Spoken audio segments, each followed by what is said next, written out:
आणि आता थेट शोकसभेत जाऊयात। अजित पवार यांची शोकसभा वरळीच्या वरळी डोममध्ये सुरू आहे। आपण थेट जाऊयात। होण्यासाठी आपण सहकार्य करावं आणि या डोमच्या बाहेर जे मंडळी अजूनही आहेत त्यांनी कृपया आतमध्ये येऊन स्थानापन्न व्हावं अशी मी विनंती करतो। जो दिवस आपल्या आयुष्यातील असं कधी वाटलं नव्हतं त्या नियतीला शरण जाऊन आणि काळाचा कुरूळ घाला घालत दादा आपल्यातनं जरी गेले असले तरी त्यांच्या असणाऱ्या सगळ्या संवेदना आणि त्यांची शिस्तप्रियता आपण कधीही विसरू शकत नाही। म्हणूनच या शोकसभेचं आयोजन आपण या ठिकाणी केलेलं आहे आणि आपल्यासमोर या ठिकाणी भजन सादर करतायत ज्येष्ठ गायक सुरेशजी वाडकर।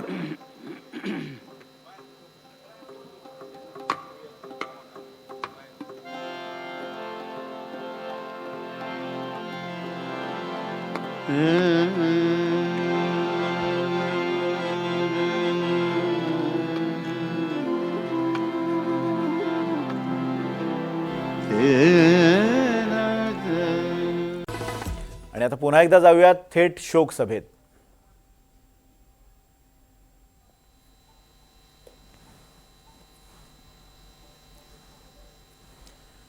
अजित पवारांची शोकसभा सुरू आहे। मुख्यमंत्री देवेंद्र फडणवीस हे या शोकसभेसाठी उपस्थित झालेले आहेत। सुनेत्रा पवार या उपस्थितांना अभिवादन करतात। माननीय मुख्यमंत्री महोदयांचं या ठिकाणी आगमन झालेलं आहे आणि माननीय उद्योगपती गौतम अदानी, मुख्यमंत्री देवेंद्र फडणवीस आणि इतर मान्यवर उपस्थित आहेत। अत्यंत अशा शोकाकुल वातावरणामध्ये आपण या शोकसभेला सुरुवात करणार आहोत।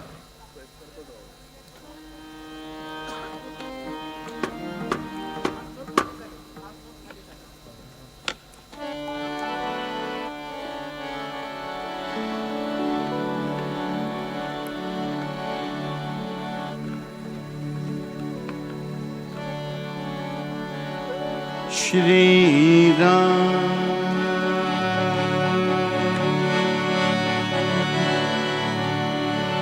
श्री राम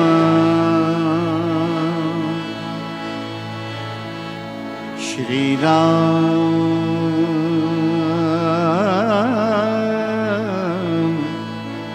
श्री राम